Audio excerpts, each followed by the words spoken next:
Global skill development mission में आपका स्वागत है। इस सेशन में हम बात करने वाले हैं उन डीलर्स के लिए जो डीलर्स डायरेक्टली कंज्यूमर या कस्टमर से रिलेटेड हैं, अर्थात जो अपनी सेल को डायरेक्ट कस्टमर को करते हैं। जैसे करियाना स्टोर है या कोई मेडिकल स्टोर है और डायरेक्टली वो कस्टमर को सेल्स करते हैं। ऐसे केस में यहाँ पे ये बताना ज़रूरी है कि यदि हम अपनी गुड्स सर्विसेज को डायरेक्ट कस्टमर या कंज्यूमर को सेल करें और वह सेल अपने ही राज्य में होती है, अर्थात इंट्रास्टेट सेल होती है, तो उस केस में हमें टैक्स वाइज समरी देना होता है। ये टैक्स वाइज समरी हमें रिटर्न के समय देना है जब हम अपनी रिटर्न फाइल करते हैं। इसी तरह से यदि हमारी कोई सेल इंटरस्टेट है, अर्थात राज्य से बाहर है, परंतु 2.5 लाख से ऊपर है, तो ऐसे केस में हमें टैक्स वाइज के साथ स्टेट वाइज समरी भी देना है और इनवॉइस नंबर हमें प्रॉपर्ली एंटर करना पड़ता है। इनवॉइस वाइज भी हमें वहाँ डिटेल को मेंशन करना है जब हमारा बड़ी अमाउंट का बिल 2.5 लाख से ऊपर का बिल रहता है। तो आइए इन एग्जांपल्स को समझने की कोशिश करते हैं 2 एग्जांपल के द्वारा। पहला एग्जांपल इसी सेशन में हम करने वाले हैं जिसमें हम यहाँ पे अपने ही राज्य में सेल करने वाले हैं डायरेक्ट अपने कस्टमर या कंज्यूमर को। अभी मैंने एग्जाम्पल के लिए यहाँ पे 3 अकाउंट लिए हैं। सेल्स इंट्रा स्टेट, क्योंकि अपने ही राज्य में सेल है ये। कंज्यूमर स्मॉल हरियाणा, या स्मॉल से मतलब केवल याद रखने के लिए है, आप एग्जैक्ट कस्टमर का इंफॉर्मेशन स्टोर कर सकते हैं यहाँ पे।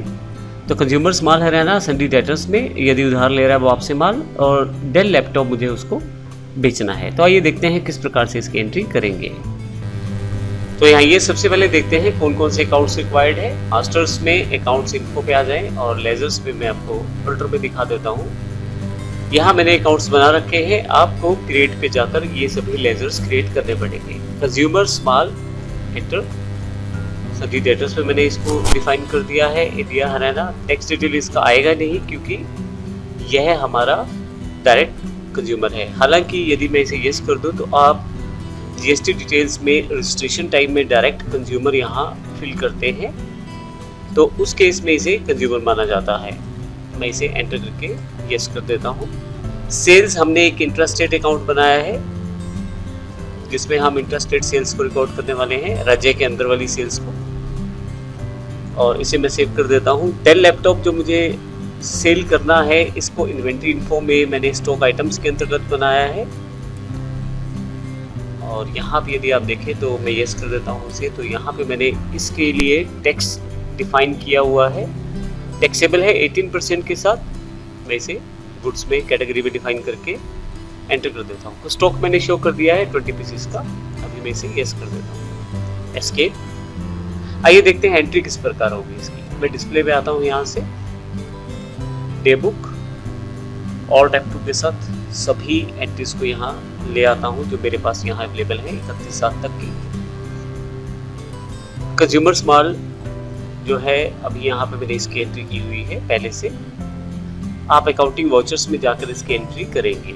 अगर आप ये सब बेसिक चीज़ें जानना चाहते हैं, कुछ चीज़ें यहाँ पे डायरेक्ट दिखाई गई हैं। अगर आप हर एक स्टेप को फॉलो करना चाहते हैं, आप हमारे बेसिक्स टैली की वीडियोस को देख के सब चीज़ें अच्छी तरह से समझ सकते हैं।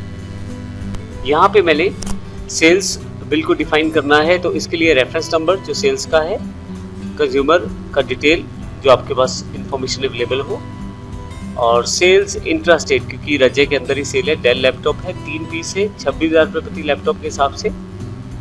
राज्य के अंदर है तो CGST और SGST चार्ज होगा, और फाइनली मैं इसे एक्सेप्ट कर लेता हूँ। और यदि मैं आपको यहाँ पे डिस्प्ले पे ले जाकर यहाँ से डिस्प्ले को सिलेक्ट कर लेता हूँ और स्टैट्यूटरी रिपोर्ट्स पर जाकर मैं यहाँ से GSTR 1 क्योंकि सेल्स की है, इस पर अगर आपको दिखाऊं तो यहाँ पे अलग से एक रो है जो डिफाइन करती है B2C स्मॉल इनवॉइसेस को। नेक्स्ट सेक्शन में हम लार्ज इनवॉइसेस की बात करेंगे, लेकिन यहाँ पे B2C 7th नंबर जो आपके पास रो है B2C स्मॉल इनवॉइसेस में इसकी एंट्री प्रॉपरली की जाती है। अब यहाँ पे देखें तो इसकी प्रॉपर एंट्री यहाँ पे डिफाइन की गई है। एस्केप करके बाहर आ जाता हूँ यहाँ से मैं। तो इस तरह से आप यहाँ पे डिफाइन कर सकते हैं सभी बिल्स को जो B2C स्मॉल इनवॉइसेस रहते हैं। मैंने जैसे अभी कंज्यूमर स्मॉल की एंट्री की थी जो मैंने आपको अभी दिखाई है, यहाँ पे यदि आप देखें तो ये हमारे पास ये एंट्री यहाँ अवेलेबल है जो अभी हमने की है वाउचर नंबर 2 के साथ। इसी तरह से हमने एक और एंट्री डिफाइन कर दी है नीचे की तरफ यदि आप जाएं तो 2 तारीख को कंज्यूमर स्मॉल 1 एक अलग से अकाउंट बना दिया है। सेम तरीका है अकाउंट बनाने का, जैसे कंज्यूमर स्मॉल बनाया है वैसे कंज्यूमर स्मॉल 1 मैंने एग्जांपल के लिए और बना लिया है। ये भी डेटर के अंतर्गत दिखाया गया है। अगर इसकी सेल्स देखूँ तो सेम तरीके से बिल काटा गया है और consumer small 1 basic information same है और साथ ही यहाँ पे सेल्स जो है ये हमारी इंट्रास्टेट है क्योंकि हरियाणा का ही ये डीलर है और डेल लैपटॉप 5 लैपटॉप है, 26,000 प्रति लैपटॉप के हिसाब से यहाँ पे पूरी इन्फॉर्मेशन यहाँ स्टोर कर दी गई है। अब अगर मैं इसको देखूँ वापस जाकर रिटर्न में, मैंने यहाँ पे GSTR 1 को ओपन कर लिया है। यहाँ B2C स्मॉल इन्वॉइसेस में अभी तक एक ही बिल है जो पिछले वाला है, जो हमने कंज्यूमर स्मॉल को सेल किया हुआ है। यहाँ पे ऊपर की तरफ देखें तो अभी मेरा बिल शामिल नहीं किया गया है रिटर्न में, क्योंकि एक एरर मैसेज है यहाँ पे, incomplete mismatch information to be resolved. तो ऐसे केस में यदि आपका किसी कारण से कोई बिल शामिल नहीं किया जाता तो वो यहाँ पे ऊपर की तरफ दिखाएगा। मैं इसे इंटर करके, क्योंकि मुझे नीचे की तरफ लेके आना है इसे अपनी रिटर्न में, तो मैं एंटर कर देता हूँ यहाँ पे और देखूंगा कि क्या दिक्कत आई है जिससे ये इसे शामिल नहीं किया गया। एंटर करूँगा।